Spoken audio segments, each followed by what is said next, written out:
Blouse कसं होतं माय? होतं चांगलं होतं, पण त्याला जरा गोंडे बिंडे असते तर अजून जास्त भारी वाटलं असतं. बरं ते जाऊ दे, गळ्यातलं तर एकच नंबर होता बाई. तुझ्या नवऱ्याने केले ना गंठन. बाई मी तुझ्या जागेवर असती ना तर नवऱ्याने दिलेलंच घातलं असतं. असं नकली कोण घालते? का शांते, मॅचिंग बिचिंग काही गोष्ट नसते का?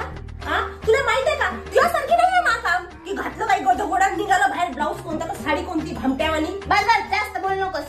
बरं मी काय म्हणते, तुझी साडी भेटली असती जरा, भावाच्या पोराचं लग्न आहे ना. नाही व नाही काय नाही, या साडीचा तर पदरच खराब आहे ना. पण जाऊ दे, ब्लाऊज मी घालते तुझं वाला, साडी आहे मला. नाही व नाही, कशाले